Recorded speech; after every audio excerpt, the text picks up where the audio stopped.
குடிலகுந்தள பால நமோ நமோ நிடிலலோஜன சூத நமோ நமோ குடிலகுந்தள பால நமோ நமோ நிடிலலோஜன சூத நமோ நமோ மிருகமத சுதிலக நமோ நமோ நமோ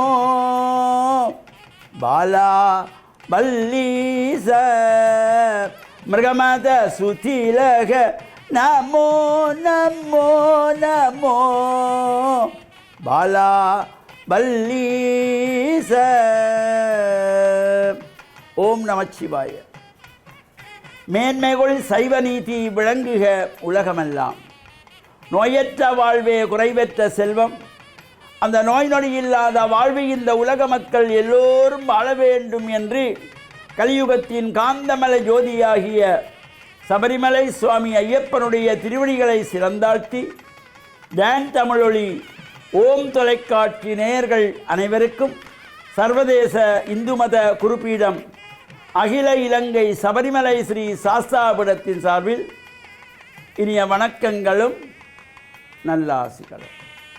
இன்றும் மங்களகரமான குரோதி வருஷம் ஆனி மாதம் 10ஆம் நாள் 24/6/2024 திங்கட்கிழமை. இன்று மலர்ந்திருக்கின்ற இன்றைய பொழுதும் நம் எல்லோருடைய வாழ்விலும் எல்லா விதமான சிறப்புகளும் வெற்றிகளும் கிடைக்க வேண்டும் என்று இறைவனை பிரார்த்தித்து இஷ்ட தெய்வங்கள் குலதெய்வங்களை வழிபாடு செய்து பெற்றோர்கள் பெரியோர்கள் குருவானவர்கள் ஆசிரியரையும் வணங்கி அவருடைய அன்பையும் ஆசியையும் பெறுகின்ற பொழுது எந்த நாளுமே நமக்கு நல்ல நாளாக அமையக்கூடியது. இன்று சோமவாரம் என்கின்ற திங்கட்கிழமை நாம் காலையிலே ஆச்சாரசீலராக ஆலயங்களில் சென்று பிரார்த்தனைகள் செய்து வழிபாடுகள் செய்யக்கூடிய ஒரு சிறப்பு. இப்பொழுது பல்வேறு ஆலயங்களிலும் உற்சவங்கள் கும்பாபிஷேகங்கள் போன்ற கிரியைகள் நடைபெற்று கொண்டிருக்கின்றன. அந்த வகையிலே இந்த மீன்பாடும் தேன்னாடு என்று போற்றுகின்ற மட்டக்களப்பு வாழைச்சேனை பாசிக்குடா என்கின்ற பகுதியிலே முனை ஸ்ரீ முருகன் தேவஸ்தானம் அது பன்னெடுங்காலமாக வழிபாடு செய்து வந்து இடையிலே சுனாமி காலத்திலே பேரழிவுக்கு உட்படுத்தப்பட்ட ஆலயம். அதன் பின்பு அடியவர்களினாலே புனருத்தாரணம் செய்யப்பட்டு இப்பொழுது மகா கும்பாபிஷேகத்திற்கான ஏற்பாடுகள் நடைபெற்று பூர்வாங்க கிரியைகள் நேற்றைய தினம் ஆரம்பமாகி இன்றும் நாளையும் அனைத்து கிரியைகளும் பூர்வாங்க கிரியைகளெல்லாம் நடைபெற்று சிறப்பான முறையிலே மகா கும்பாபிஷேகம் நடைபெறுவதற்கு ஆலய பரிபாலன சபையினர்கள் அதற்குரிய ஏற்பாடுகளை செய்திருக்கின்றார்கள். இவ்வாறு இந்த முருகன் மலை மீது முருகன் அமர்ந்திருக்கின்றார். இந்த முனை முருகன் வள்ளி தேவசேனா சமேதராக சுப்பிரமணிய பெருமானாக வீற்றிருந்து அருள்பாலிக்கின்ற வகையிலும் மேற்கு பக்கத்திலே நாகதம்பிரான் ஆலயம் அந்த பரிவார மூர்த்தியாக அமைந்திருக்கிறது. அங்கு நிறைய அந்த ஆலயத்தை சுற்றி நாகபாம்புகளெல்லாம் அவ்வப்போது வந்து அடியவர்களுக்கு ஆசீர்வாதம் பண்ணுகின்ற வகையிலும் அமைந்திருக்கின்ற ஒரு சிறந்த இடம் இந்த முனை முருகன் ஆலயம். இந்த முனை முருகன் ஆலயத்தினுடைய இந்த கிரியைகளெல்லாம் தொடர்ச்சியாக நடைபெற்று 26ஆம் திகதி நாளை மறுநாள் புதன்கிழமை பஞ்சகுண்டபட்சமாக இந்த மகா யாகம் ஆரம்பமாகிறது. அவ்வாறு இந்த பஞ்சகுண்டங்களிலும் அக்னி வளர்க்கப்பட்டு ஆகுதிகளெல்லாம் காலை மாலையிலே தொடர்ச்சியாக நடைபெற்று வருக இருக்கின்றது. இவ்வாறு சிறப்பான இந்த நிகழ்விலே நாம் இந்த அக்னியின் மூலம் செய்யப்படுகின்ற ஆகுதிகளெல்லாம் எல்லா விதமான சிறப்பையும் தருகின்ற வகையிலே பொதுவாக நாம் அபிஷேகங்கள் பூஜைகள் வழிபாடுகள் பலவற்றையெல்லாம் செய்கின்ற பொழுதிலும் இந்த அக்னியின் மூலம் கொடுக்கின்ற ஆகுதிகளுக்கு அதிகப்படியான சக்தி உண்டு. அந்த வகையிலே இந்த அக்னி தேவனை பிரார்த்தனை செய்து அந்த 5 குண்டங்களிலும் அக்னி ஆவாகனம் செய்து பல்வேறு வகையான திரவியங்களாலே ஆகுதிகள் செய்யப்படுகின்றதாகிய யாகம் நாளை மறுநாள் ஆரம்பமாகி 28ஆம் தேதி வெள்ளிக்கிழமை மகா கும்பாபிஷேகம் நடைபெறுகின்றது. இந்த கும்பாபிஷேகத்தினுடைய சிறப்புகளை தொடர்ந்தும் வருகின்ற நாட்களிலே சிந்திப்போம் என்று கூறி, டான் தமிழொலி ஓம் தொலைக்காட்சி நேயர்கள் அனைவருக்கும் சர்வதேச இந்து மத குறிப்பிடம் அகில இலங்கை சபரிமலை ஸ்ரீ சாஸ்தாபுரத்தின் சார்பில் நல்ல ஆசிகளை கோரிக்கொள்வதில் மனமகிழ்வு கொள்கிறோம். சர்வே ஜனாக சுகினோம் பவந்து, சமஸ்த சன்மங்களானி சந்து. சுபம்.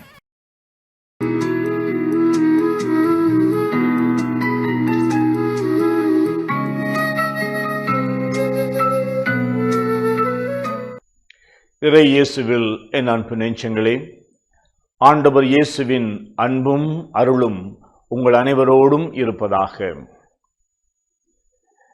நாங்கள் எதிர்கொள்ளுகின்ற பல்வேறு பிரச்சனைகள் மத்தியிலே நாமோ, எங்களை சார்ந்தவர்களோ, எங்களுடைய வீட்டிலே இருப்பவர்களோ, எங்களுடைய அன்பர்களோ, நண்பர்களோ, உறவினர்களோ என்று நாங்கள் பார்க்கின்ற பொழுது பலர் இன்றைய காலகட்டத்திலே உடலாலும் உள்ளத்தாலும் நோயுற்றவர்களாக இருக்கின்றார்கள். ஏதோ ஒரு நோய், ஒரு துன்பம் எங்களை வந்து சந்தித்து கொண்டிருக்கின்றது. குறிப்பாக தீராத நோய்கள் அல்லது விசித்திரமான நோய்கள் அல்லது அந்த நோய்கள் நீண்ட காலம் எடுக்கின்றது குணமாகுவதற்கு, அல்லது எங்களுடைய உயிரை பறிக்குமோ என்ற அந்த அச்சத்திலே பலர் இன்று வாடிக்கொண்டிருக்கின்றார்கள். இந்த நோயாளர்களும் நோயாளர்களை சார்ந்தவர்களும் அவர்களுடைய அன்பர்கள், நண்பர்களும், உறவினர்களும், குடும்பத்தாரும் துன்பப்படுகின்றார்கள், கவலைப்படுகின்றார்கள்.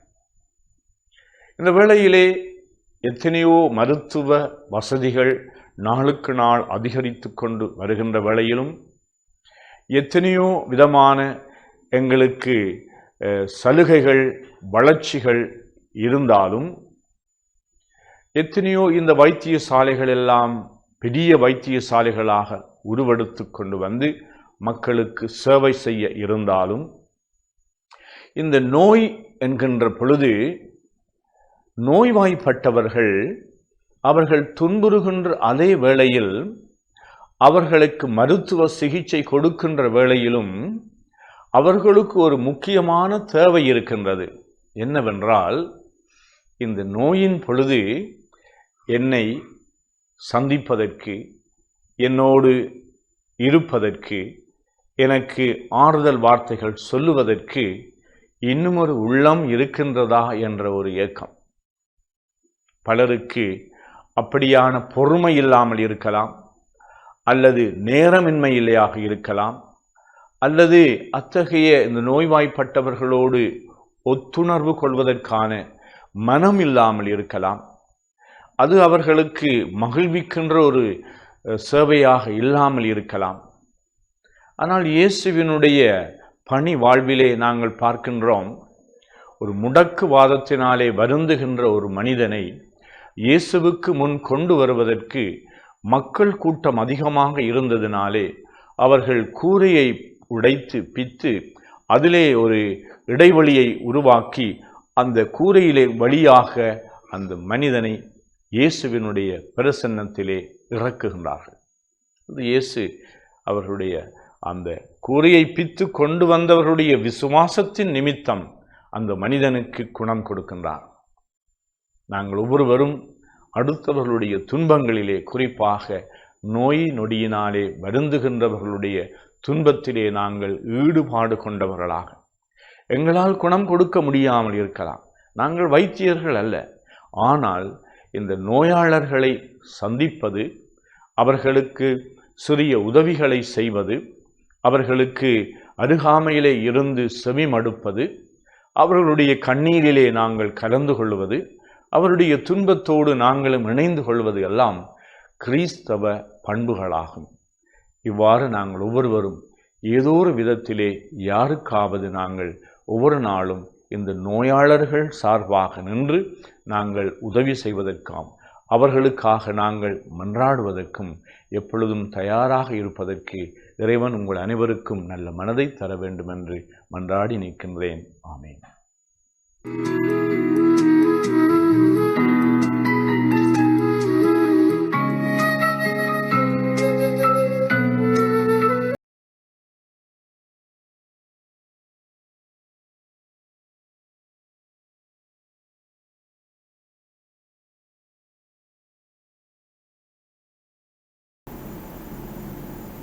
இஸ்லாமிய நற்சிந்தனையோடு இணைந்திருக்கக்கூடிய பார்வையாளர்கள் அனைவருக்கும் அஸ்ஸலாமு அலைக்கும் வரஹ்மத்துல்லாஹி வபரகாத்துஹு. இன்றைய நற்சிந்தனையில் இஸ்லாம் மார்க்கம் ஒரு முழுமையான வாழ்க்கை திட்டத்தை மனித சமூகத்திற்கு அறிமுகப்படுத்தி உள்ளது என்பதை தொட்டு காட்டலாம் என்று ஆசைப்படுகின்றேன். புனித தீனுல் இஸ்லாத்தை பொறுத்தவரைக்கும் ஒரு மனிதனுடைய வாழ்க்கையை முழுமையாக நெறிப்படுத்தக்கூடிய போதனைகளை உள்ளடக்கிய ஒரு மார்க்கமாகும். இந்த உலகத்திலே தோன்றிய அறிமுகம் செய்யப்பட்ட இந்த தீனுல் இஸ்லாத்தை பொறுத்தவரைக்கும் ஒரு மனிதனுடைய தனிப்பட்ட வாழ்க்கை, குடும்ப வாழ்க்கை, சமூக வாழ்க்கை, அரசியல் வாழ்க்கை அனைத்தையும் நெறிப்படுத்தக்கூடிய வழிகாட்டல்களையும் அறிவுரைகளையும் ஆலோசனைகளையும் எங்களுக்கு முழுமையாக சொல்லியிருக்கின்றது. நபிகளார் ஸல்லல்லாஹு அலைஹி வஸல்லம் அவர்கள் இந்த உலகத்திலே அல்லாஹ்வுடைய இறுதி தூதராக வந்துதித்தார்கள். அவர்கள் தன்னுடைய நடைமுறை வாழ்க்கையினூடாக, அறிவுரைகளினூடாக, ஆன்மீக உபதேசங்களினூடாக தன்னுடைய தோழர்களை நெறிப்படுத்தினார்கள். இந்த உலகத்திலே மனிதன் எப்படி மனிதனாக வாழ வேண்டும் என்பதை மிகச்சிறப்பாக தனது அன்பான அறிவுரைகளின் மூலம் அந்த சஹாபாக்களை வழிநடாத்தினார்கள், அவர்களை நெறிப்படுத்தினார்கள். மனிதனை கொலை செய்து மனித மண்டையோட்டில் மது அருந்தக்கூடிய கலாச்சாரத்தில் மூழ்கியிருந்த அந்த மக்களை மனிதாபிமானமுள்ள மக்களாக, மனித நேயத்தோடும் மனித வாஞ்சையோடும் இந்த உலகத்திலே வாழக்கூடிய மிகச்சிறந்த உத்தமர்களாக மாற்றிய அந்த பெருமை தீனுல் இஸ்லாத்துக்கு இருக்கின்றது. எந்த அளவுக்கென்றால், இந்த உலகத்திலே ஒரு மனிதன் சந்திக்கக்கூடிய பிரச்சனைகள், ஒரு மனிதனுடைய சிக்கல்களுக்கு தீர்வுகளை முழுமையாக இந்த மார்க்கம் சொல்லிக் கொடுக்கின்றது. அதே போன்று இந்த உலகத்திலே மனித சமூகத்திற்கு எதுவெல்லாம் நன்மை பயக்குமோ அந்த விடயங்களை எல்லாம் தேடி தேடி அல்லாஹ்வின் தூதர் ஸல்லல்லாஹு அலைஹி வஸல்லம் அவர்கள் மனித சமூகத்திற்கு கற்றுக் கொடுத்தார்கள். எதுவெல்லாம் இந்த உலகத்தில் மனித சமூகத்திற்கு கேடு விளைவிக்குமோ, தீங்கு ஏற்படுத்துமோ அந்த விடயங்களையெல்லாம் தேடி தேடி அல்லாஹ்வின் தூதர் ஸல்லல்லாஹு அலைஹி வஸல்லம் அவர்கள் மனித சமூகத்திற்கு எச்சரிக்கை செய்தார்கள். எனவே இந்த உலகத்திலே சஹாபாக்களுக்கு அறிவுரைகளை நபிகளார் ஸல்லல்லாஹு அலைஹி வஸல்லம் அவர்கள் எப்படியெல்லாம் தேடி தேடி கற்றுக் கொடுத்தார்கள் என்பதைத்தான் அபூதர் அல் கிஃபாரி ரலியல்லாஹு அன்ஹு அவர்கள் மிக தெளிவாக சொல்லுகின்றார்கள். எப்படி ரசூலுல்லாஹி ஸல்லல்லாஹு அலைஹி வஸல்லம் அவர்கள் எங்களுக்கு எல்லா விடயங்களையும் கற்றுத்தந்தார்கள். எந்த அளவுக்கென்றால், வானத்தில் ஒரு பறவை சிறகடித்து பறந்தால் அதிலிருந்தும் ஒரு செய்தியை நமக்கு நபிகளார் கற்றுத்தருவார்கள் என்று சொல்லுகின்ற அளவுக்கு மிக தெளிவான அறிவுரைகளை நபிகளார் ஸல்லல்லாஹு அலைஹி வஸல்லம் அவர்கள் தோழர்களுக்கு சொல்லிக் கொடுத்தார்கள். அதே போன்று ஒரு முறை சல்மான் அல் ஃபாரிசி ரலியல்லாஹு அன்ஹு அவர்களிடத்திலே ஒரு மனிதர் கேட்கின்றார், உங்களுடைய தூதர் உங்களுக்கு மலசலம் கழிக்கின்ற பொழுது கூட பேண வேண்டிய ஒழுங்குகளை எல்லாம் கற்றுத்தந்திருக்கின்றாமே என்று கேட்ட பொழுது அவர் மிகவும் அழுத்தமாக சொல்லுகின்றார், ஆம், நாங்கள் மலசலம் கழிக்கின்ற பொழுது வலது கையால் சுத்தம் செய்யக்கூடாது, விட்டைகளையும் எலும்புகளையும் கொண்டு சுத்தம் செய்யக்கூடாது, கிபுலாவை நாங்கள் முன்னோக்கி மலசலம் கழிக்கக்கூடாது, அதே போன்று வெட்ட வெளியில் நாங்கள் மலசலம் கழிக்கக்கூடாது, மறைத்து நாங்கள் அந்த தேவையை நிறைவேற்ற வேண்டும். இப்படியான ஒழுங்குகளை எல்லாம், இப்படியான வழிகாட்டல்களை எல்லாம் எங்களுடைய தூதர் ஸல்லல்லாஹு அலைஹி வஸல்லம் அவர்கள் எங்களுக்கு கற்றுத்தந்தார்கள் என்று சொல்லுகின்றார்கள். எனவே இந்த அளவுக்கு மனித சமூகத்திற்கு மிக தெளிவான அறிவுரைகளையும் மனித சமூகத்திற்கு நன்மை பயக்கக்கூடிய காரியங்களையும் தேடி தேடி அல்லாஹ்வின் தூதர் ஸல்லல்லாஹு அலைஹி வஸல்லம் அவர்கள் தன்னுடைய தோழர்களுக்கு கற்றுக் கொடுத்தார்கள் என்றால், அப்படிப்பட்ட ஒரு முழுமையான வாழ்க்கை திட்டமாகத்தான் இந்த தீனுல் இஸ்லாம் இந்த மண்ணில் அறிமுகம் செய்யப்பட்டது என்ற அந்த வரலாறை நாங்கள் மறந்துவிட முடியாது. எனவே ஒரு மனிதன் தன்னுடைய வணக்க வழிபாடுகளாக இருக்கலாம், அதே போன்று திருமணவியலாக இருக்கலாம், கொடுக்கல் வாங்கலாக இருக்கலாம், அதே போன்று குற்றவியல் சட்டங்களாக இருக்கலாம், எல்லா விடயங்களிலும் ஒரு மனிதன் சந்திக்கக்கூடிய பிரச்சனைகளுக்கு மார்க்கம் தீர்வு சொல்கின்றது. ஒரு மனிதனுடைய ஆன்மீக வாழ்க்கை மிகச்சிறப்பாக இருக்க வேண்டும். அல்லாஹ்வை பயந்து அவனுக்கு கட்டுப்பட்டு அவனுக்கு அடிபணிந்து அவனை உள்ளத்தால் விசுவாசித்து இந்த உலகத்திலே ஆன்மீக பாதையில் பயணிக்க வேண்டும் என்ற அந்த தெளிவான கோட்பாட்டை முழுமையாக அழுத்தமாக இந்த மார்க்கம் மனித சமூகத்திற்கு கற்றுக் கொடுக்கின்றது என்பதை நாங்கள் தெளிவாக புரிந்து கொள்வோம். மனித சமூகத்திற்கு முழுமையான வாழ்க்கை திட்டத்தை, முழுமையான தீர்வுகளை, முழுமையான வழிகாட்டல்களை, அறிவுரைகளை இந்த மார்க்கம் சொல்லியிருக்கின்றது என்பதை தெளிவாக ஏற்றுக்கொண்டு இஸ்லாத்தை முழுமையாக கடைபிடிப்பதற்கு அல்லாஹு தஆலா நம் அனைவருக்கும் துணை புரிவானாக. வ ஆகிரு தஅவானா அனில் ஹம்து